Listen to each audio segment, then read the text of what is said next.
Buenos días, profesor. Hoy nuestro grupo expondrá sobre el capitalismo del siglo XX e inicios del siglo XXI a través de un ensayo. Para ello rescataremos puntos y temas importantes durante el video, pero primero lo pondremos en contexto. ¿Qué es el capitalismo? Según la RAE, es un sistema económico basado en la propiedad privada de medios de producción y en la libertad de mercado. ¿Y en qué consiste? Consiste en el intercambio de bienes y servicios mediante transacciones en las que intervienen precios de libre mercado regulados por la ley de oferta y demanda. Durante el siglo XX el capitalismo se vio en aprietos. Hubo crisis económicas, caídas de la bolsa, guerras e ideologías alternativas. El capitalismo ingresó al siglo XX como un sistema dominante. Así lo demostraron los imperios coloniales, la expansión del comercio y la fuerza de Estados Unidos. Al pasar la primera década estallada la Primera Guerra Mundial, la cual trajo consecuencias económicas, principalmente para Europa, donde hubo una disminución del 10% de la población. Así, la mayor parte de los países europeos estaban sumisos en grandes deudas públicas e inflación. Luego, en 1929 se derrumbaba la bolsa de New York. Sin embargo, el efecto social más evidente de la crisis de 1929 fue el crecimiento del paro a nivel mundial. El número de desempleados se evaluó en al menos 40 millones. Los que conservaron su trabajo sufrieron un importante recorte en su salario. A raíz de ella, los gobiernos europeos y estadounidenses empezaron a intervenir en sus economías para así atenuar las contrapartidas propias del capitalismo. En ese contexto estallaba la Segunda Guerra Mundial. No obstante, el capitalismo supo sobrevivir y de ahí surgió John Maynard Keynes, quien buscó dar un toque más humano a la economía de mercado con acción estatal.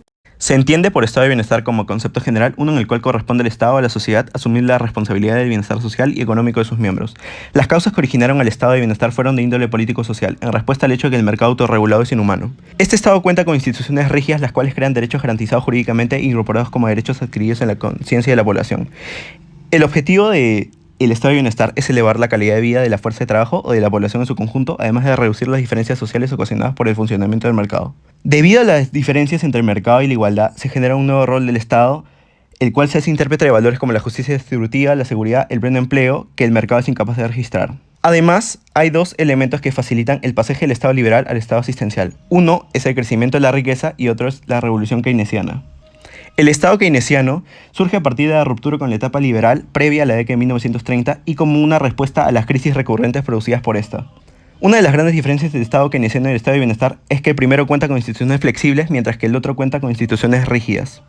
La conferencia de Bretton Woods fue una reunión de delegados con 44 naciones aliadas en el Hotel Mount Washington para regular el sistema monetario y orden financiero tras la finalización de la Segunda Guerra Mundial. El capitalismo durante el siglo XX ha ido evolucionando debido a las revoluciones, guerras y depresiones que hubo. La creación del Banco Mundial y el Fondo Monetario Internacional le dieron un poco de estabilidad después. Algunas características del capitalismo en el siglo XX son el keynesianismo, un modelo en el que el Estado es mediador, inversionista, defensor social, director y tiene un carácter bilateral. Otras características son la égida inversión del Estado, las economías emergentes, el régimen de producción rígido, la producción organizada y el predominio del sector secundario. Gracias a las crisis que pasaron en este siglo, se creó el modelo neoliberal. Asimismo, después de la Guerra Fría, muchos países optaron por el modelo capitalista. En el siglo XXI, el capitalismo tiene como características principales el libre mercado y la competencia. Los países que aún optan por el sistema capitalista son Cuba, China, Corea del Norte, Laos y Vietnam. Por otro lado, el objetivo de los países que escogieron el modelo capitalista quieren garantizar un nivel de empleo alto y estabilidad de precios. El liberalismo en el siglo XIX intentaría conseguir su aspiración de libertad basándose principalmente en los siguientes puntos. Libertades personales, que en esa época se referían sobre todo a la libertad de conciencia, de religión y de imprenta, además de considerar dentro de estas libertades la igualdad jurídica, que era que todos los hombres son iguales ante la ley. En la división de poderes dentro de cada estado, siguiendo los principales enunciados por Montesquieu, se dividían de la siguiente forma: en el ejecutivo, el legislativo y el judicial. Así, el estado constitucional se interponía a las arbitrariedades del absolutismo. En el sentido económico, la libertad económica se defiende una economía ordenada, sin control del Estado, que reflejaba la idea de que la iniciativa privada, la libertad de comercio, de asociación de empresas, etc., era la única manera de conseguir la prosperidad económica y el progreso social. El sistema neoliberal exige reducir la intervención del Estado con una menor carga impositiva y una menor restricción legislativa sobre el mercado, para que de esta manera las grandes empresas, quienes representan un grupo capitalista de la minoría, puedan así ejercer control de los negocios, las industrias, la producción y el comercio interno y externo, capitalizando de esta manera el accionar del Estado y generando mayor producción con una menor inversión social. Entre las principales características del neoliberalismo se destacan la privatización, que consiste en que los servicios básicos como la educación, la salud, entre otros, sean administrados por entidades privadas en lugar del Estado, y el libre mercado, que consiste en que los precios de los bienes y de los servicios se regulen entre la base de la oferta y de la demanda.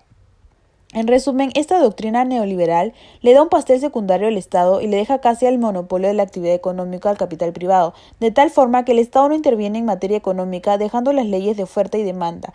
Los resultados de esta pauta fue que hubo recuperación económica y descenso del número de desempleados, pero hubo mucha desigualdad. Un ejemplo es que se les redujo los impuestos a los ricos y se les aumentó muchas veces a las clases populares.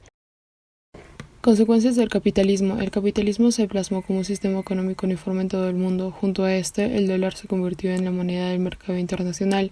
Dentro de las consecuencias están las del ámbito social. El sistema capitalista generaba empleos donde los costos de mano de obra comenzaron a ser vistos como variables, lo que implicaba que el capital solo estaba destinado a pagar estrictamente la cantidad de trabajo que utilizaban, generando una explotación del capital humano. Como consecuencia, simultáneamente, el capitalismo sin querer impulsa la lucha de clases obreras, ya que al concentrar grandes masas de trabajadores, los trabajadores tienen más facilidad para coordinarse en su lucha contra un sistema que los explotaba. Por otra parte, gracias al capitalismo conocemos al consumismo, donde este sistema provoca que la ciencia se encargue de promover un permanente estado de innovación. De esta manera se da la crisis de superproducción, ya que gracias al desarrollo tecnológico, las empresas son cada vez más productivas y producen en masas. Sin embargo, los salarios de los trabajadores sirven para su supervivencia. Por lo tanto, la gran mayoría de los espectadores no puede consumir el producto de las empresas y como consecuencia estas quiebran y generan crisis económicas. Por último, el capitalismo afectó y sigue afectando al medio ambiente. Esto se debe a la irracionalidad del capitalismo, ya que las empresas actúan de una forma libre sin coordinaciones entre ellas. Esto genera que los recursos no se utilicen de manera adecuada y sean explotados sin un límite. Y por otra parte, de vuelta a las consecuencias de la producción, los productos son creados en exceso para luego ser desechados y que no bajen los precios, creando mayor contaminación.